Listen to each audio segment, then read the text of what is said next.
Okay. I'm not used to like looking over here for you guys, so this is gonna be a little weird for me. It's still in the chat. I hit refresh and it's still there. No, I don't know how to delete messages. Settings. Oh well, people can see our stupid. I mean, only people who like join. Just delete the document when we're done, Yeah. or otherwise change it. Okay. Well, I don't know how long we want to wait before people. Omnis protocols here. I'm trying to pop out the chat, and it's for some reason now I can't find the fucking link to do so. I should pull this to the screen. It's the little like gears thing at the bottom. Oh yeah. So it's like it's right next to the purple chat thing. It's like covered up with the rogue support post for some reason. Oh, weird. Everything's failing. But you know what? I haven't dropped any frames yet, so I'll take it as a win. Okay. Caldeus and Slinch. Caldeus and Slinch. Slinch and Caldeus. Caldeus Slinch sounds like a bounty hunter. Or you're not wrong. Or that's how you gotta introduce it. Though. Caldeus and Slinch sounds like a bank or a law firm or something. Man, I just finished. One of you post something in chat just so it pushes up that link, because I think it's doing something weird in my chat and blocking me from popping it out. How about now? Is that better? Oh, weird. It's not doing anything.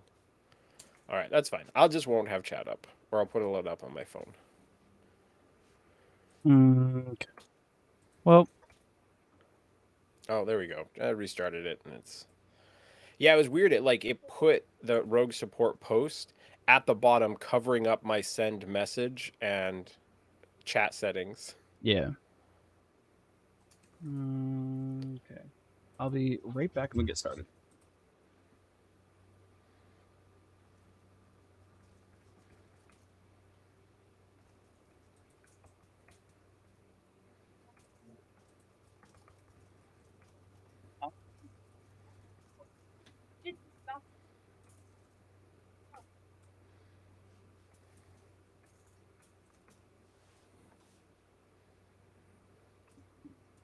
I'm working on my summer tan. If you can't tell, I'm a little red.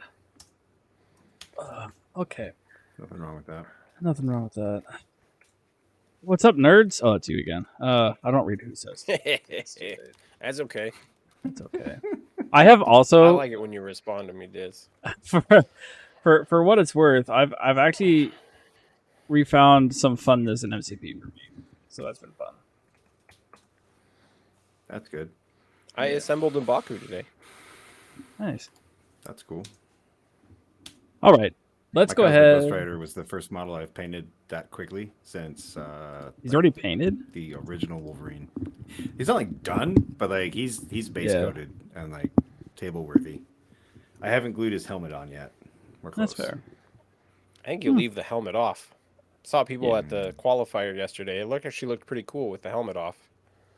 I can see that. I like the little fishbowl thing though. Cracks me up. If I did him, I'd probably leave it there. But I can see it not really needing it. Okay, let's get started. Hitting buttons. Hit those buttons.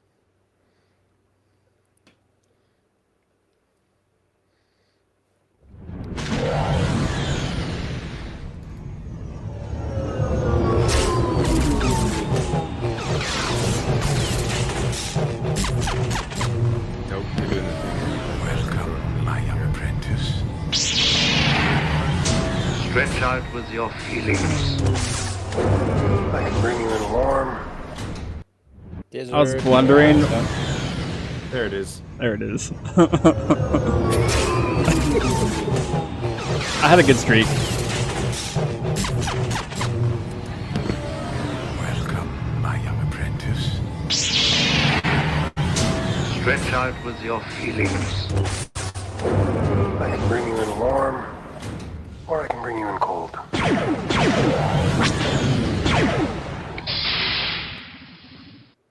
Welcome to Rogue Support, a Star Wars Shatterpoint podcast. We are your hosts, Dizzard, Omnis, and Figure Guns. Our goal as a cast is to give you that support you need for your gaming needs, whether that be tactics, supplies, hobby ideas, or just friendly banter.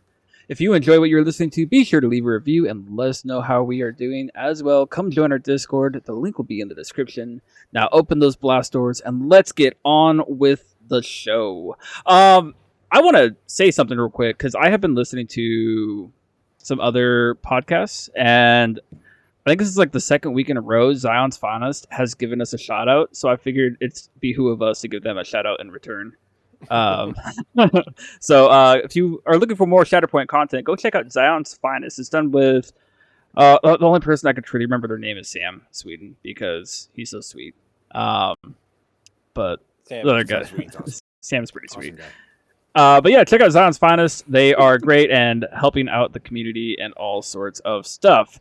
So let's get on with it. Rogue's Cantina. Let's start with Omnis. Well, right now I'm sipping on Elysian Super Fuzz Blood Orange Pale Ale, not an IPA. Breaking my rules, but this one's a really solid pale. So I usually, yeah, it's a go-to for me and just kind of relaxing. It's pretty warm in the Pacific Northwest right now, so I'm just happy for a cold beverage. Painting wise, I am basically done with my fifth brother. Pretty happy. I don't know if it'll like come through on the, but I like how the hand behind it. Hold it, put your hand behind it. Yeah, usually works. I don't know. Well, I like how I got the kind of shininess of the armor and was like a little more of a gray tone for the cloth underneath. His face didn't quite turn out the color that I wanted, and I'm a little worried about how many times I should put paint on the face and like potentially lose those details. And then I'm also working on Obi, but he's not quite ready. Playing wise, I did not get to play this weekend because we had the MCP LVO qualifier at Mox, so no Shatterpoint Saturday. But I was there. I did see like the person who got second place, Polly. He spent all of his MCP winnings on Shatterpoint models. There you go. So he was leaving with like I think he had like a high ground box, and then I think like it wasn't high ground. It was the Vader Obi box, and then I think the Inquisitors, and then something else. But so I thought that was kind of cool. But my last thing I've been testing was New Vader, trying to finally get some time with him on the table. He is interesting, and I've gained some newfound respect for just how much damage he can put out and how much he can facilitate a team putting out damage.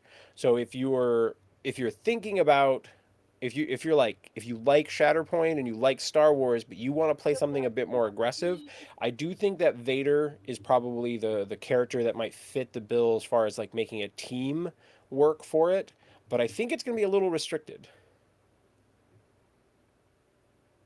There's a lot of pointing going on. No, he was doing double horns. He was rocking on. Oh, we were rocking out to Vader. I was like, I saw this, right? Pinky? Like, I did not see the other part of the hand, Fair. I was like, what's going on? You got to put it more like over. Wah! There we go. But yeah, Vader's cool. I think you do really have to build a team around it. You're going to lean towards more melee-oriented characters than the characters who want to do the ranged effects.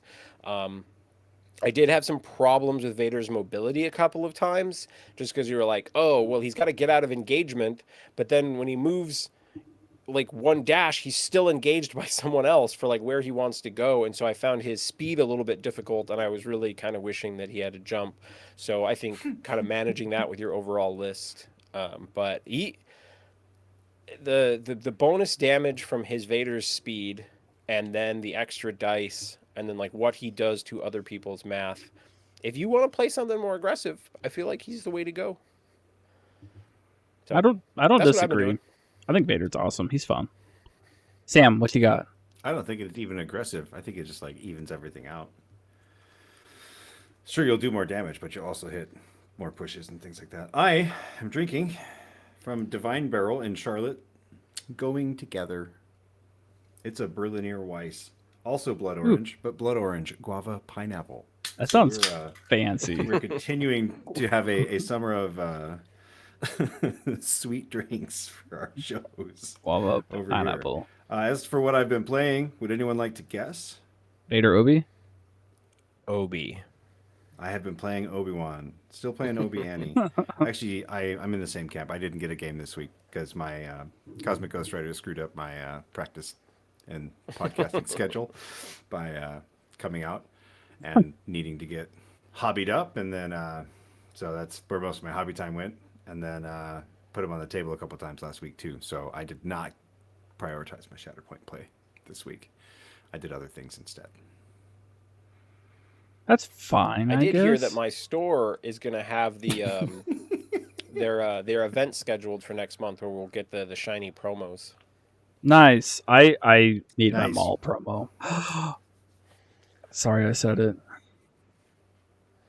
What'd you say? I said the word I'm not supposed to say. I already lost. How far did we get? We got Say, seven.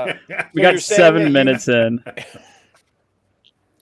So you're saying that you've already acquired a high ground terrain set and painted it? No, I didn't do either of those things. Our patron Bojo initiated this, and so I feel like we should respect his wishes. We should. And When there was never was a punishment given though for when it does happen. Oh, it was. You have to announce the high ground set.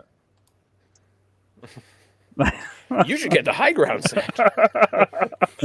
And make it impossible for me to find. Okay. Anyways, as far as stuff that I've been doing, I have been playing He Who Should Not Be Named, and trying to help with Lumi actually, which is fun. There's some. It's a cool pairing. Yeah, it's super interesting. Lumi's super defensive, and I'm really kind of leaning towards Lumi is probably one of the best, if not the best, identity in the game. I know I'm being very hot taking and hyperbolic here, but I actually stand by this. I don't think that's a hot take. I mean, I haven't played her yet. I've been trying to go kind of step by step, but I think she looks really good. I think she could be a staple, like a pillar of the game sort of character. And so I don't think that's weird. Are you playing the 2 primaries with all Mandos? Yeah, I am. No, I am playing the one who can't be named, Lumi, Bo, and Supers. We know the primaries. And then, Bo and Supers with Lumi. And then, what did I play with them all? Oh, Django and Brother. That's another high ground set you have to buy. Why? I didn't say his You name. said the name. I didn't say his Yeah, name. you did. Did I really? Oh, So you did. it's so second nature now that it just comes out. Oh, man. You might have to go to the mall and see if they have any high ground sets for sale Oh my there. god. No, I'm good. Anyways, it's a fun pairing. If you're looking to get some Dathomirian love and Lumi, it's actually a really cool list. And it works out pretty well. And I felt like it just almost swept the table. Like it wasn't really, it was killing things, but it was just Lumi's identity could you get something out of everything. Like whatever your opponent's either doing good in the game or they're getting their characters wounded, Lumi just gets you stuff, and it's fun. Other than that, drinking Sour Monkey. Haven't done any painting this last week. Just been busy with finally getting into the RV. So I guess that's some big news there. Is we are officially in the RV and trying to figure out and work through things. As there was a little short person crawling behind me, trying not to get seen by the camera. That was still showing up on the camera. It was quite funny. Sam was trying to hold up the laugh. So it happens. We're just there might be some difficulties. I apologize in advance and behind. So we're working through that. So let's see what else we got. What am I wearing? Probably my favorite Star Wars shirt now. I really love this shirt. I swear I think I've worn this shirt on the cast more than any of the other shirts I have. Yeah, I'm sorry. I need to keep track of which shirts I wear on which week, Oldie so I but a can goodie. shuffle it around. I'm pretty sure you wore that one either last time or when we did something else on the side. I don't remember.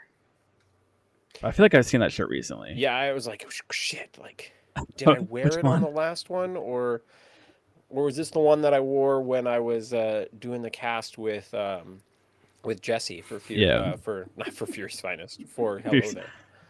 Yeah. One other thing I say that I've been doing is I recently finished the Darth Plagueis book, and I would honestly say it's probably my favorite like Star Wars book.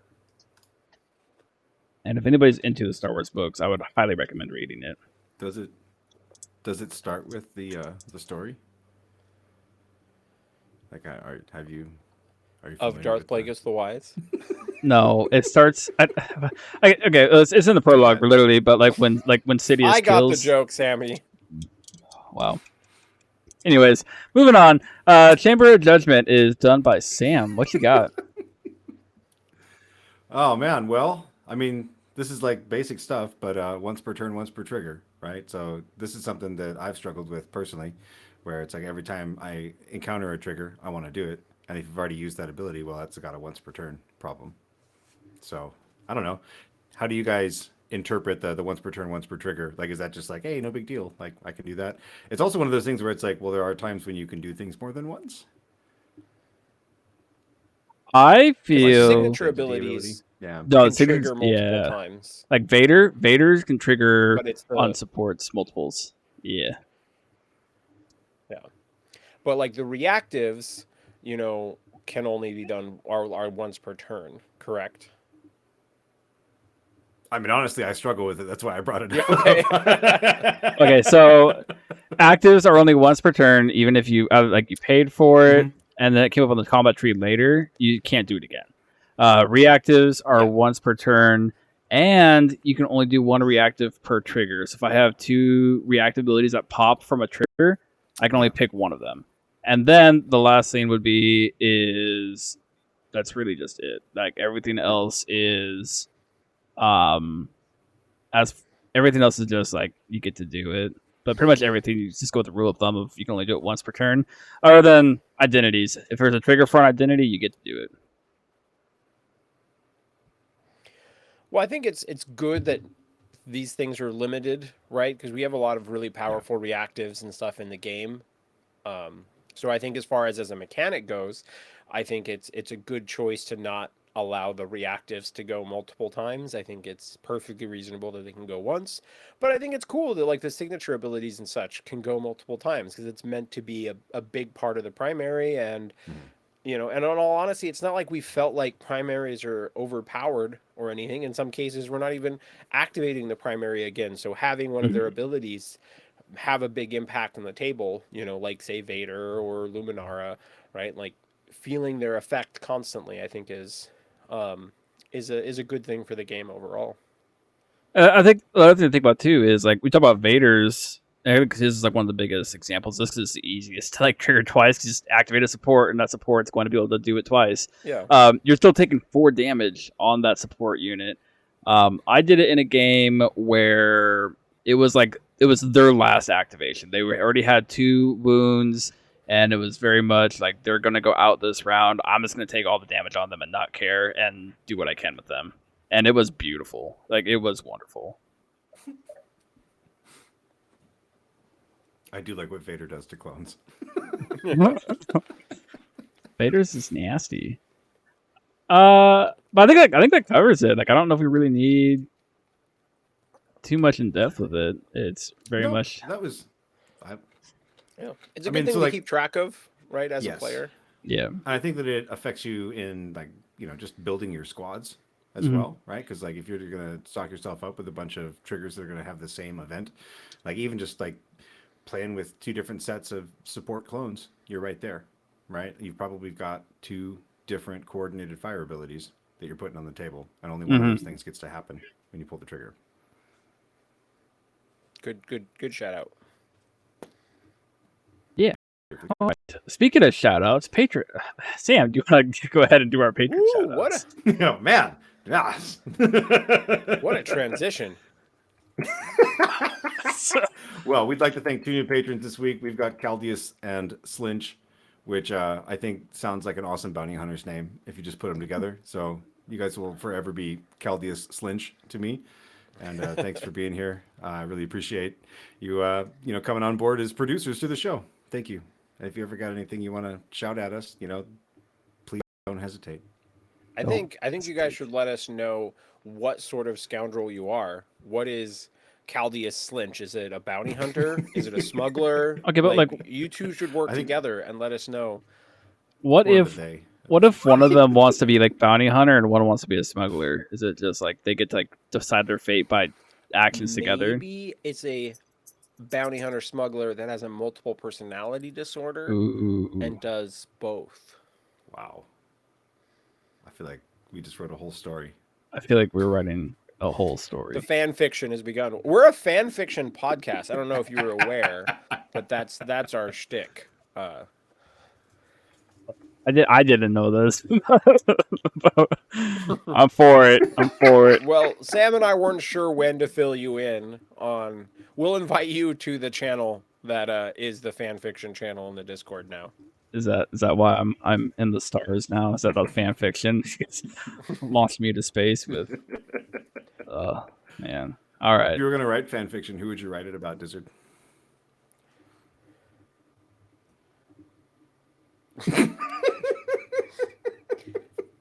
So our main topic of this episode will be how we as players are trying to get better with our games as Shatterpoint.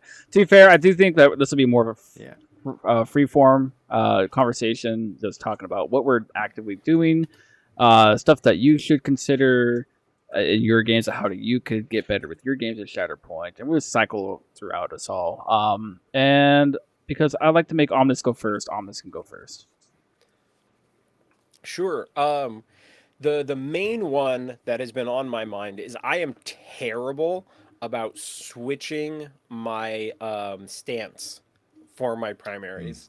And I've been doing it with Dooku so much where I start off in Force Mastery and I always forget to switch to Makashi when I want him being more defensible. And I've just caught I've kind of forced myself to like not go back and reverse it like during my opponent's turn and just flip the stance card, even though I could have and it was my intention. And so I've just been really bad at it. So it's one of the main things where I'm trying to think about it more and even maybe focus on some of the characters that should be switching them, to kind of get myself into that practice of like, okay, I've ended my my character's turn's about to end. I'd like to switch it.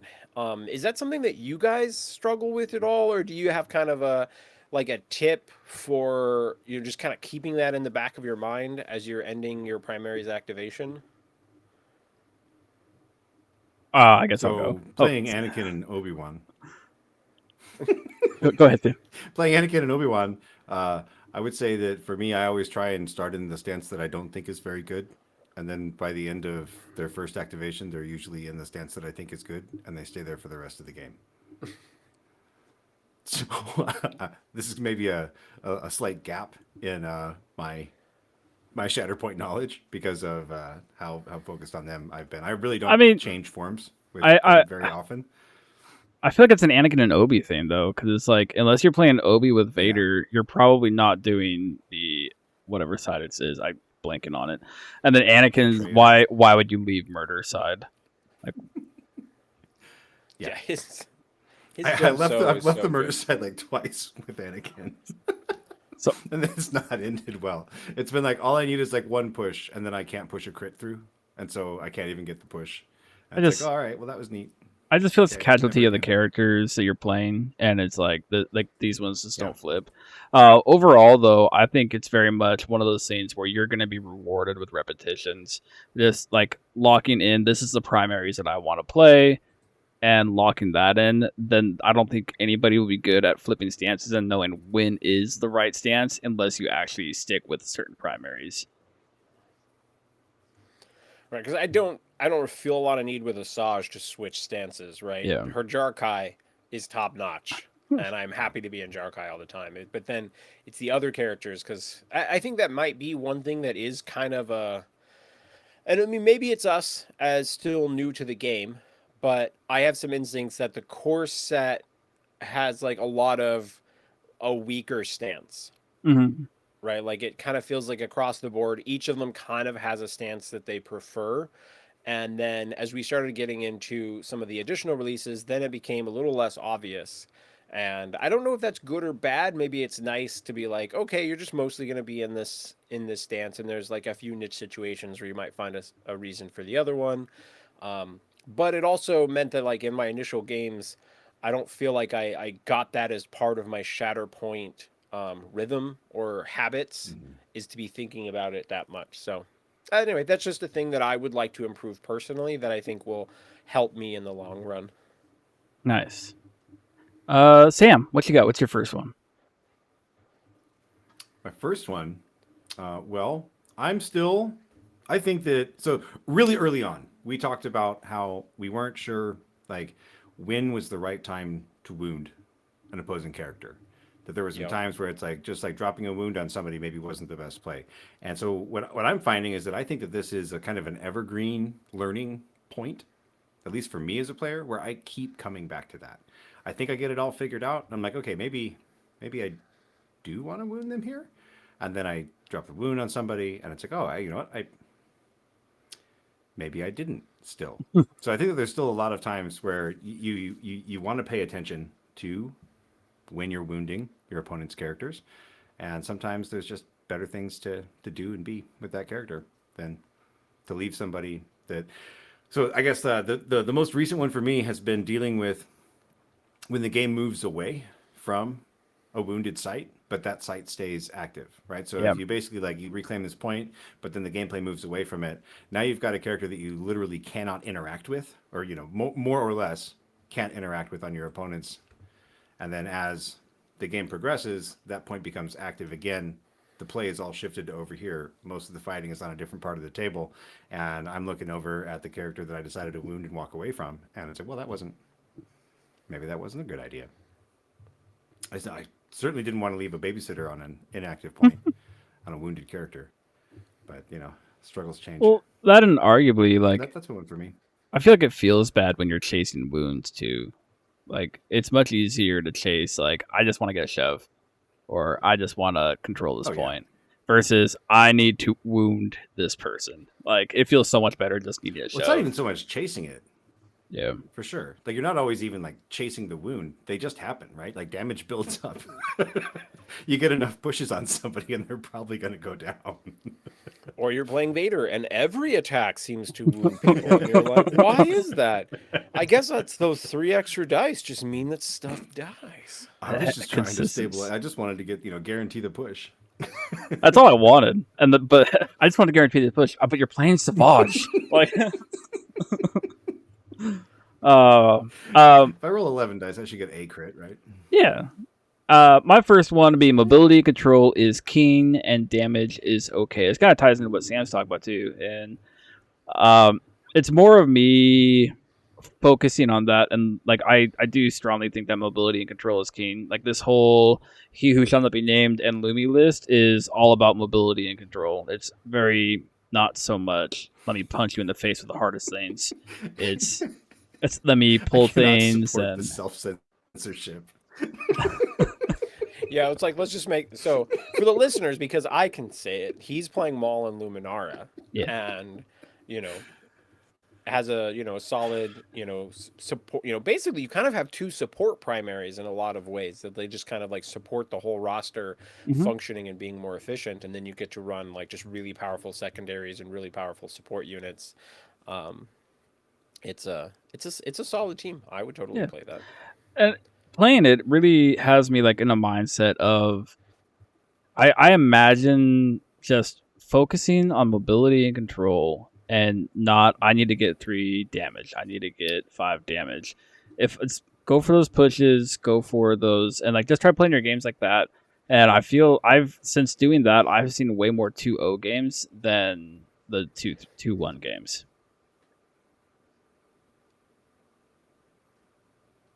Fair. Yeah, I mean that's my Dooku Asajj is very much a similar thing. It's all about getting people to points, doing cool things that gets multiple people to points in the same activation, or pushing multiple people off points, all of that stuff.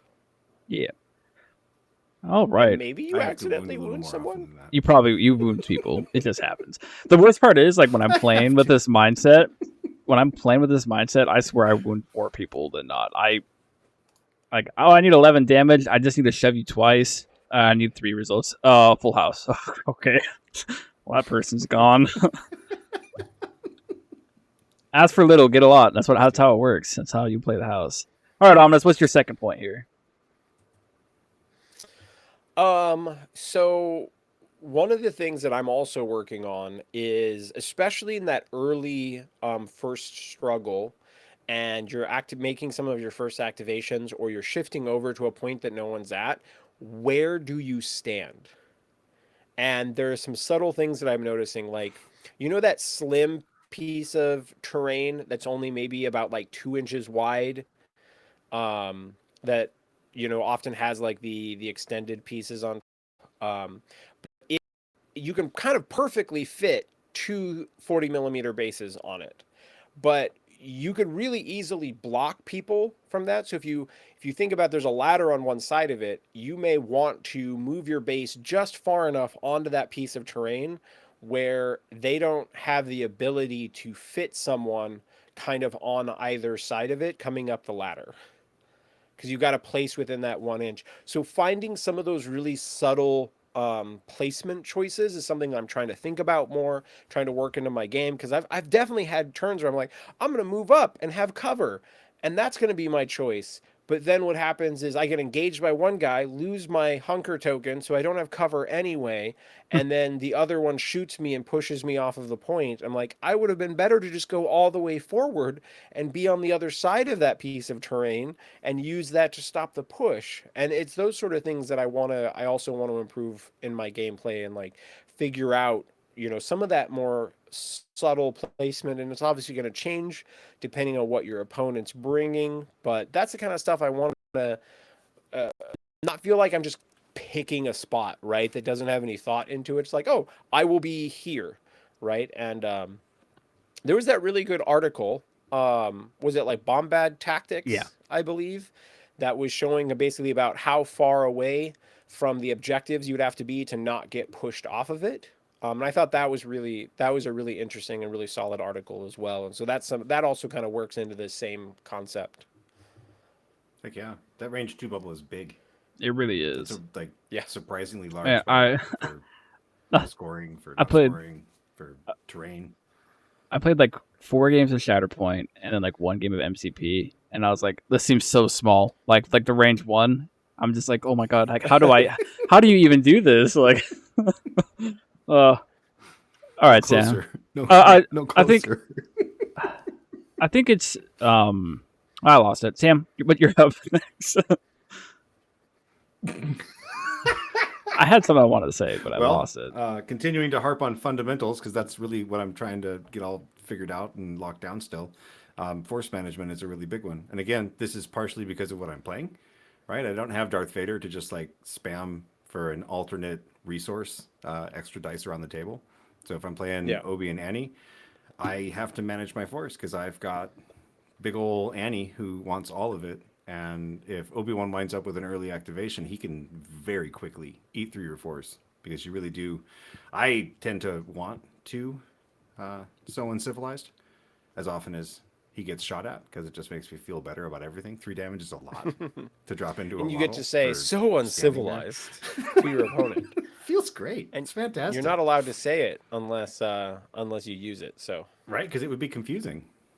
Because if I just said it, was that a kitty cat? Gizzard, are you going to introduce us to the cat, or what? No. I mean, I am totally cool with us gaining a co-host that is furrier than us. Somebody's a calico. What's your kitty name? It was Gypsy, but we just call her Meow Meow because like she actually answers to it. And I tell you what though, this cat, like I've never heard a cat that didn't meow. so like when she meows, it's not a meow, it's a meh. Like that's it. Like it doesn't go past that. It's just meh. Like like she just walks around all day going meh meh meh meh meh meh meh. Like it's she's weird. I've listened to podcasts that sound like that. That's fair. Oh yeah. She also purrs with her mouth open. The force management. Kitty management. That's a weird one. Yeah. No, that's exactly what it sounds like too. Like, trying to go to sleep and you just hear this in your ear.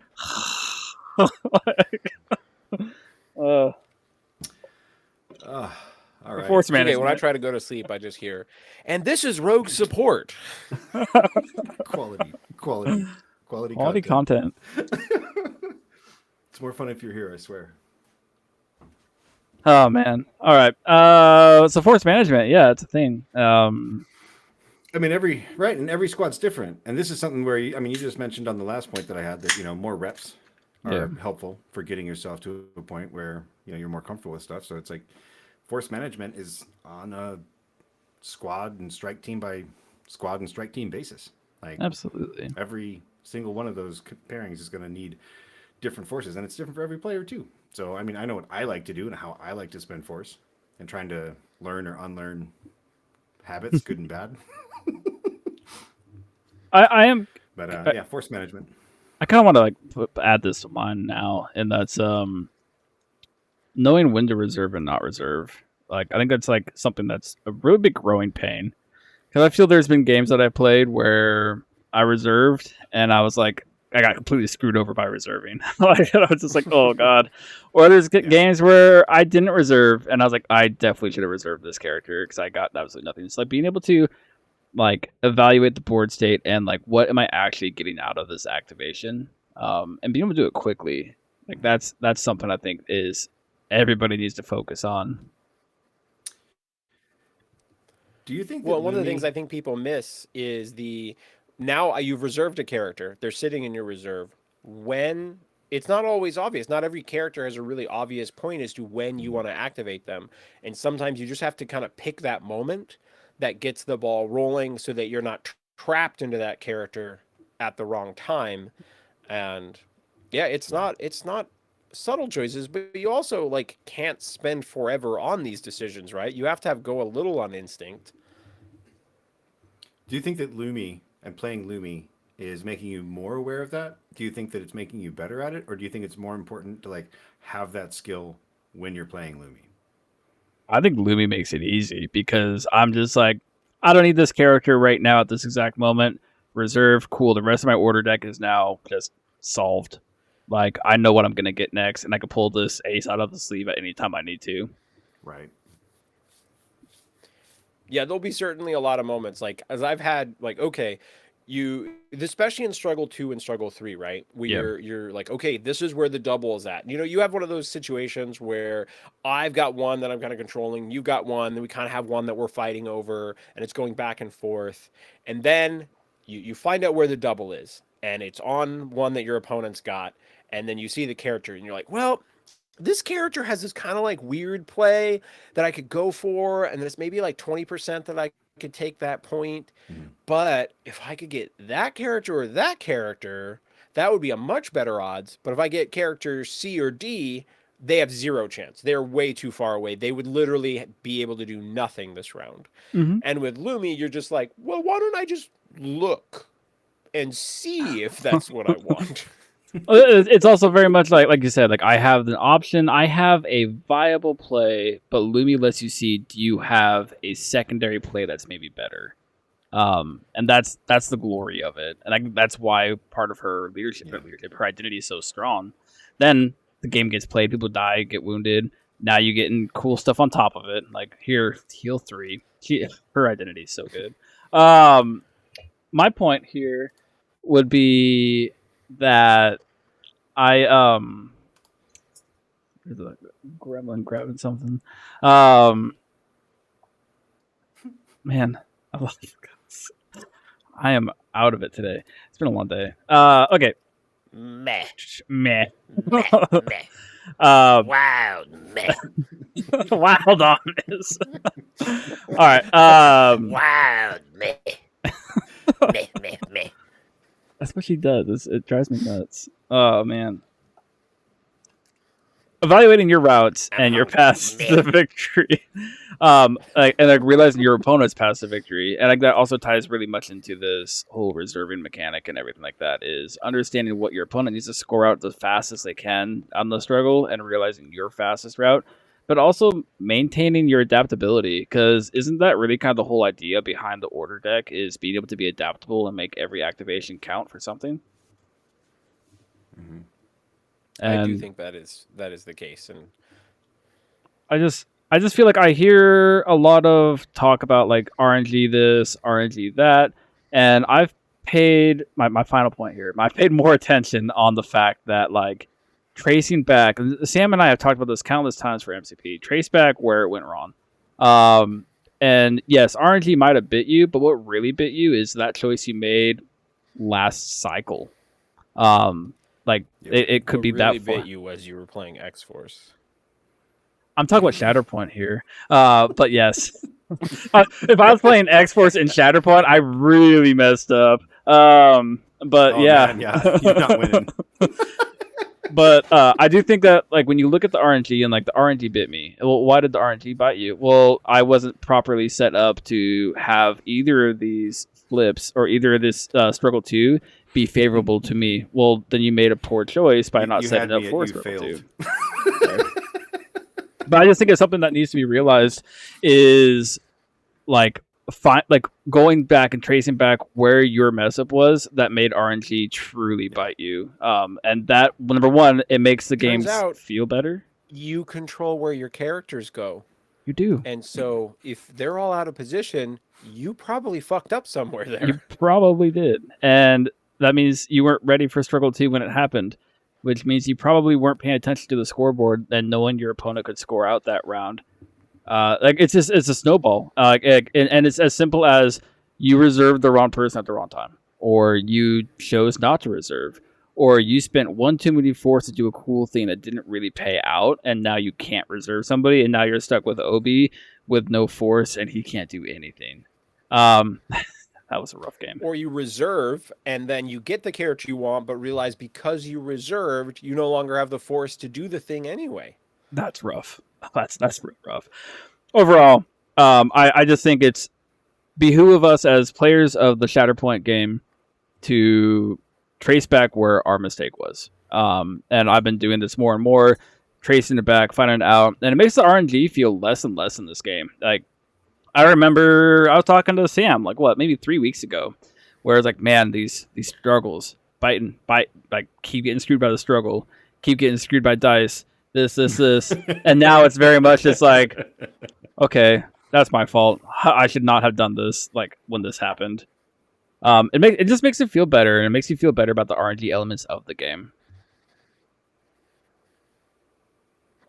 Yeah, I mean, you're getting used to it. You're getting used to the flow of the game. Yeah. You're getting used to the way that this game plays. I mean, when you get bit by something, it's way easier to look and be like, hey, that was, I randomly got bit by that. But when it happens all the time, or if it happens every time a certain situation arises, you get to a place where you either start avoiding that situation or you can recognize when it's going to bite you. And be like, oh, well, and start to play around it. I agree. I concur. All right, Amna, it's your turn. Sweet.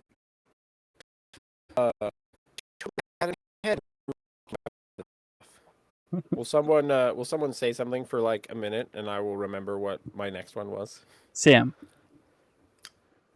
I'll give my next one Do because it. mine's not really an on the table thing. Mine's a hobby.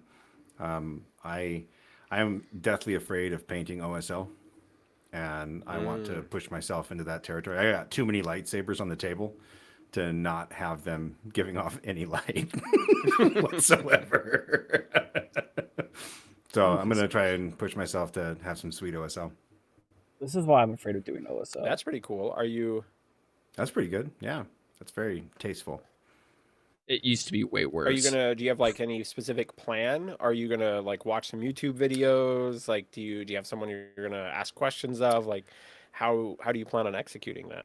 So the first thing I'm going to do is I'm just going to try to execute with an airbrush, and we're going to see what Oh, happens. And if I don't like that, so I'm going to do some basically like some underpainting with my airbrush, and try to get some blue into places where I'm not going to have any other paint, like at all. So then when I come back later and do some of the other OSL work that I am going to get, at least some YouTube videos and a couple of pretty experienced hobbyists to kind of give me a crash course by hook or by crook. Yeah, that's the plan.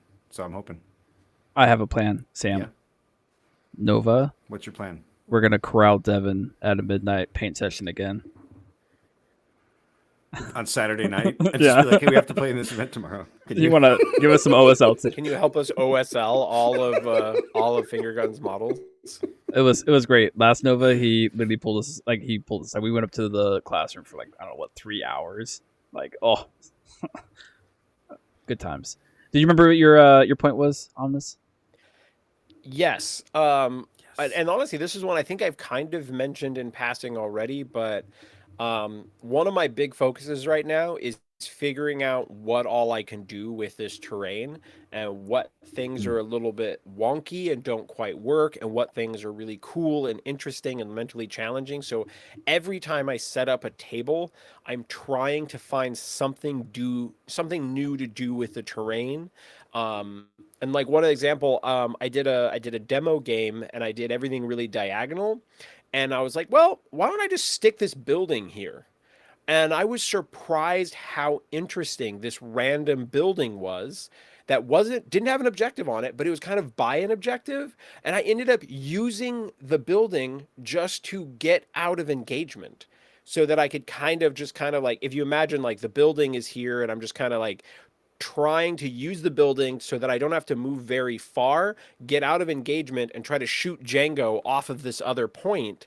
And I was like, wow, I'm really surprised at how much this standalone building with nothing else attached to it ended up creating kind of interesting gameplay options. And I would like to really keep searching for that kind of thing.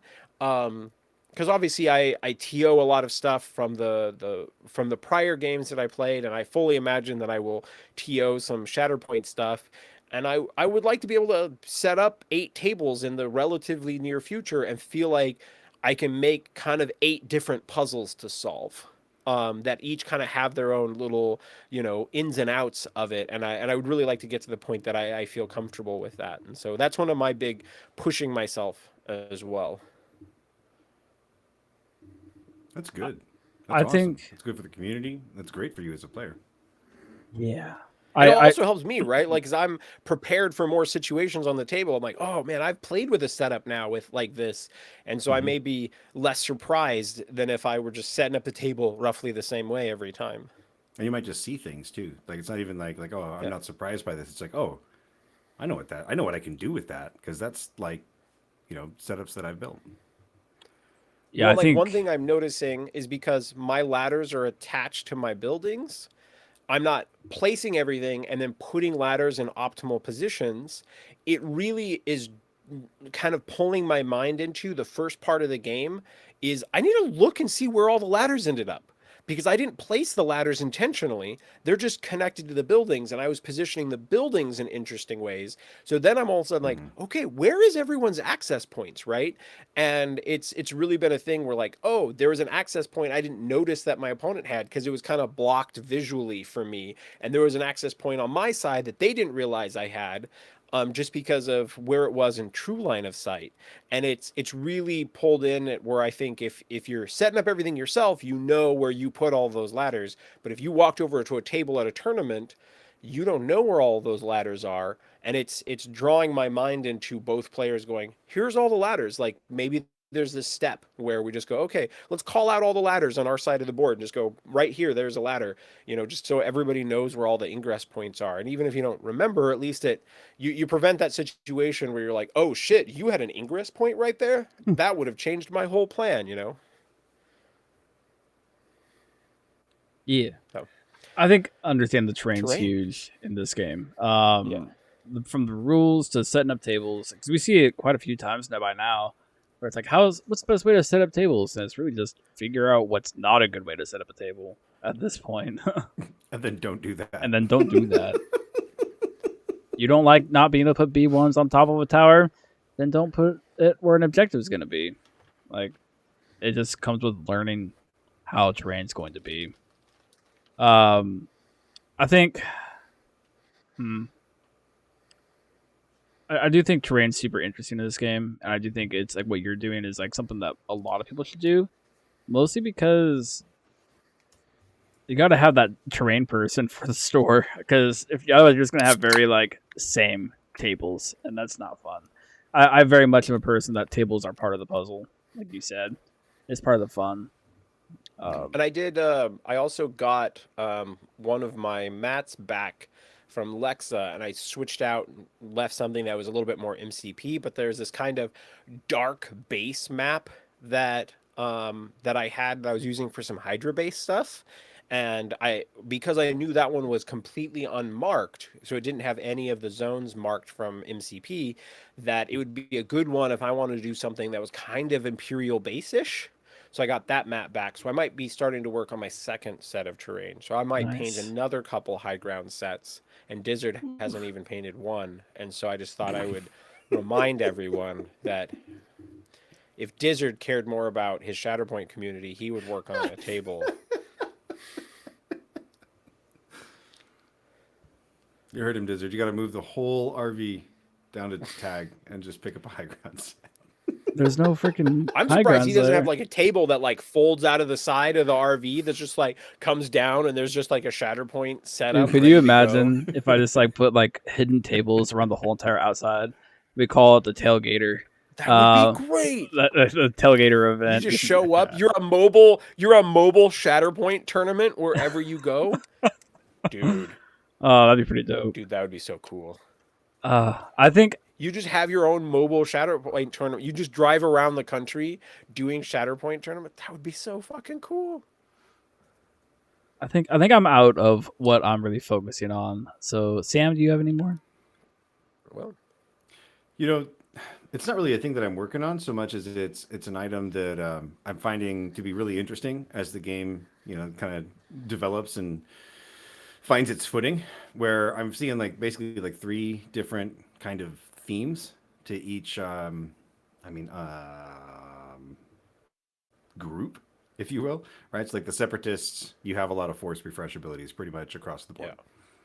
And then with Republic, there's a lot going on with hunkers, giving hunkers, getting hunkers, using hunkers. You're just that's just a part of the kit. Hunkering down, right? And then there aren't as many Mandos as there are some other options, but I feel like Mandos kind of have their own. Is a hunk, literally. Turned her against me. Hello there. I'm Hunky Wan Kenobi. I think the Mandos have kind of their own theme too, where they just have such incredible mobility that it's almost like a sub theme where you're just going to bring them in, and you've got like they have good action economy and they're a little more aggressive, and they are very mobile. Jump is not a joke. Yeah. Well, I think we can move on to addressing the council, boys. Let's do it. All right. Address that council. How many of these do we want to be doing per episode? You want to go kind of on feel, or what do you? Yeah, let's just go by feel. Let's go by feel. Okay. So I'm going to start off. I do have one, but I want to hit a couple from the patrons first. So let's start out with an addressing the council from Bojo. Oof. What character or unit has the best damage tree relative to their type? So this one might require looking at some stuff. Do we want to move on to another addressing the council and like have a second to think about this one? Well, I'm curious, like, by type, like support or Mando. Yeah, by like. So obviously, if you were saying a primaries, like we would, there's no tree that's like as good as the primary trees, right? Mm-hmm. But is there a support that has just such an amazing tree for the fact that it's a support, or a really amazing tree for a secondary? Kind of in the same sense that like the Magna Guard's expertise is not great by like comparison to primaries, but for a fucking support unit, their expertise is insane. So that's kind of what we're thinking of here. Yeah. So it's for their type of character, who do you think has the best damage tree? Does anyone want to volunteer to go first? Yeah, I'll go first. I'll volunteer to go first. Oh, Ooh. I said it first, so I go first. I honestly would say Magna Guard for supports, and probably Kalani / Kraken for secondary. No, you're not. So you're picking which one do you think is the best for the type, not one for each, just Oh. which one has the absolute best damage tree. Oh, best damage tree. Savage. Well, not for damage specifically, Oh. but for their dice tree, their combat tree. The combat tree is what I should be saying. Rex is really cool. So Sam, just do yours because Dizzard doesn't know what's going on. He said Rex. So now this is very biased because I don't have a tremendous amount of experience with all sorts of different secondaries in this game, but Rex is amazing. Rex has 2 different trees, right? So his tree starts with 2 branches, and one of them is very damage focused, and the other one is push something cool. Oh, heals, double heals, push, double heal, and I think that, or sorry, shove, double heal. Those are his first 3 steps. His next one is a damage and a pen, which I think that's really good because now you're double out of position. Rex just got some sweet heals on himself, and then got you stuck where you're at. His other tree, the top tree, is a double damage expose, and then a damage and a push. So he's got lots of options. His last one is a damage and a reposition. So if you go the full tree, which is only 5 steps, so it's not a particularly long tree, but you've got options between the top and the bottom. I wish you could switch back and forth. I wish it had all those like diagonal ones, like Dooku's got, but I'll take this. I don't know. Kalani is a really good tree for what that's worth, in my opinion. I think that Kalani's tree is pretty darn silly. So you weren't too far off when you said Kalani, in my opinion. He might I think I'm going to actually go. be, but- I think Dizzard was kind of hinting at this already, but I think I'm going to go with Magna Guard still. Like, it's not just their expertise, but having double push for a support unit right off the bat, and then they can go into a disarm or a reposition, and they're at 5 damage with 3 successes. That's just an insane combat tree in my mind. And so, that's where I land on that one. So, not primaries, right? Shall we move on to the next one? Wait, we're saying not. I got one. What? I got one. We're not primaries, right? No, Or can it can be a be. primary? It just has to be the best for their type. Mother. Like, we're trying to say which has the best combat tree, but you have to factor in the fact that it's not evaluating a combat tree solely based on its stats, because otherwise you'd only pick primaries, right? Yeah. So it could be a primary, but a secondary could have an insane tree for a secondary. I think Mother has a really solid tree on both sides. She's got double push and 3 damage I for don't 2 wanna- I results.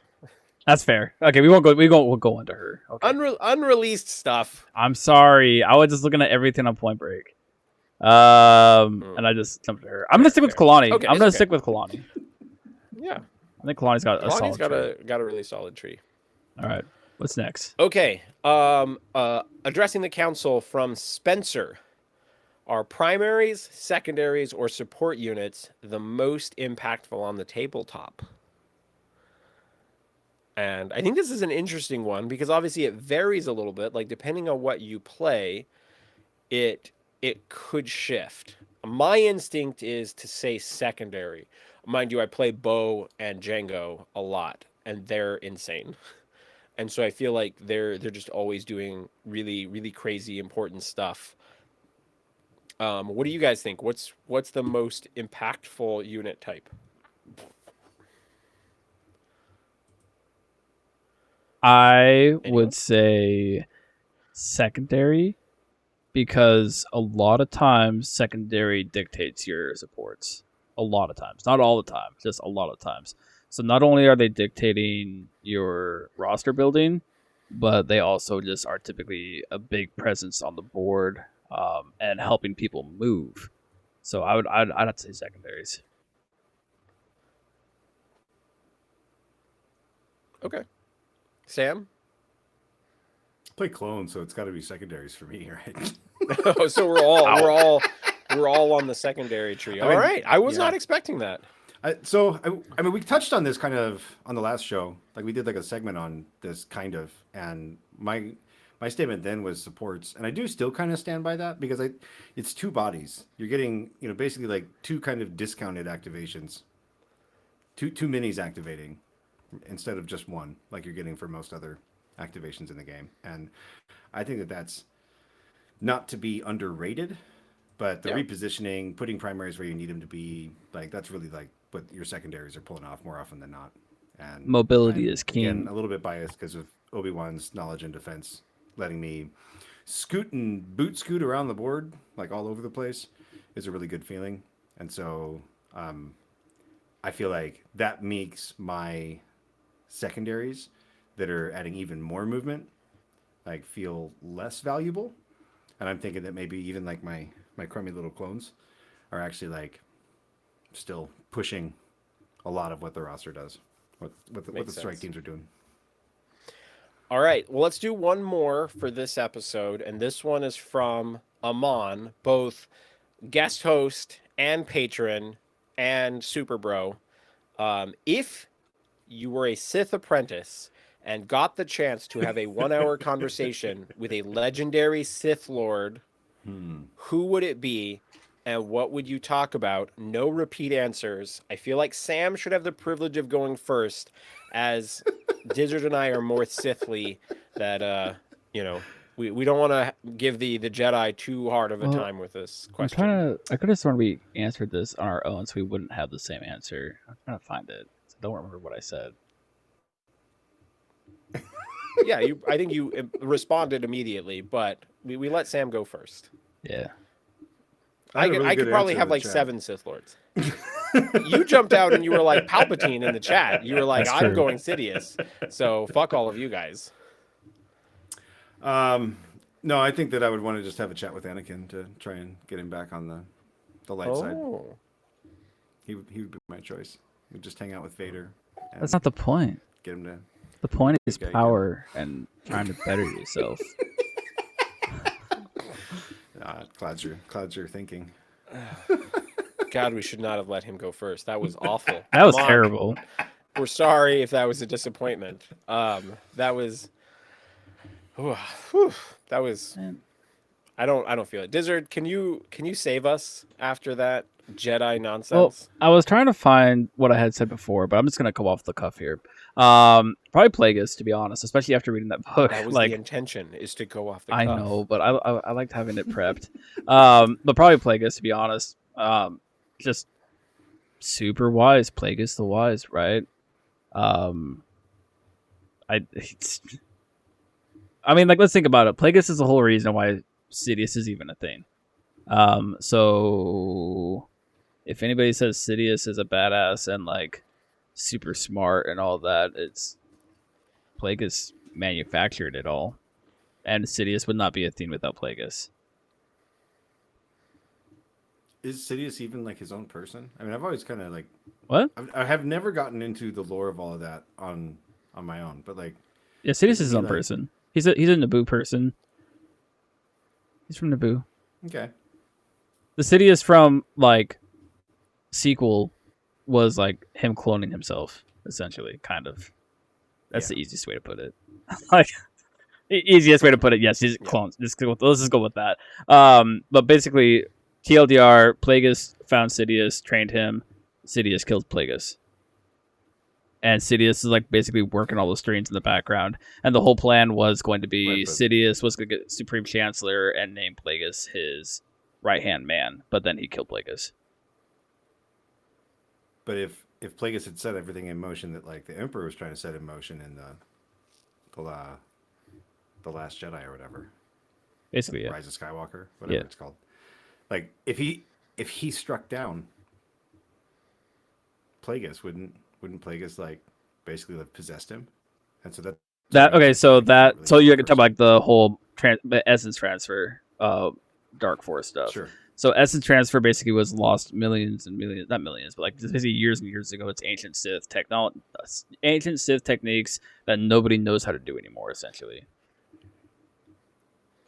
that's like Old Republic stuff. So they didn't figure it out. No, they didn't figure out essence transfer. Supposedly, I think with like sequel trilogy, they were trying to say Palpatine had to figure it out, and he was essencing transferring into his clones. But I don't know if that was ever actually like said anywhere.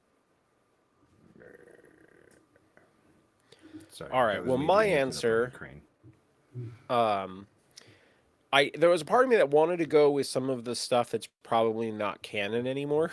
Yeah. But I decided that I would go on the side of canon, and I think in big part this is because of Tales of the Jedi.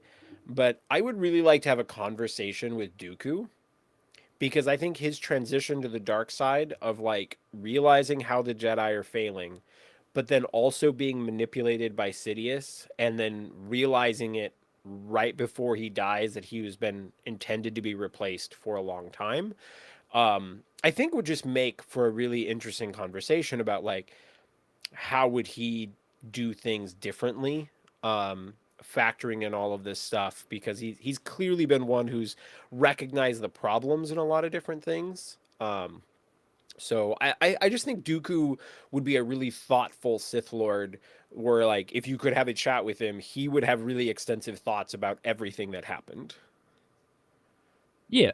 So I agree. Well, I think that's probably enough ATCs for this episode. Dizzard, do you have any final thoughts before we close things out? I do want to say I just appreciate the patrons throwing out the ATCs. I do have one ready and waiting in the background as well. Fun little toss out for us. I kind of want to do it. Kind of want to do what? Yours. I was all hyped up to do let's yours. wait on mine. I think Okay. it's. No. Let's wait. Oh, we got some good ones in this episode. Well, I think overall it was a good episode. We I think hopefully people garnered something from this and apply these things that we've been practicing and trying to do into your games at Shatterpoint. I think to close out the whole making yourself better with Shatterpoint and all that, though, is never forget why you're here to play the game and have fun with your friends and people you're meeting for the first time. You're here to play a game. Have fun with it. Don't be a dick. Or do, I guess. Met along the way. Yeah. Or you could be a dick and play Anakin. Yeah, or you could be a dick play Anakin. All right. Anybody else got any closing thoughts? Thank you. One thing I'm trying to keep in mind for myself is part of the fun of a new game is kind of experiencing all of the stuff and seeing what doesn't, and to take my time with it, because it does go away at a certain point. Like that feeling does go away, and you're like, oh, I've played a little bit of everything, and I'm reminding myself like, hey, take your time with it. Enjoy this part of a new game, and you don't have to rush it. Like just enjoy the new game feeling. Yeah. All right. With that, Sam, you want to close this out? You're supposed to close this out. Oh, crap. I'm the one closing this out. Closed this out last time. The most Star Wars thing you could do is forget you're the one closing us out. Get frozen in carbonite. Oh, man. It's been a rough day. Nah. Everyone, have a wonderful time. And later, nerds.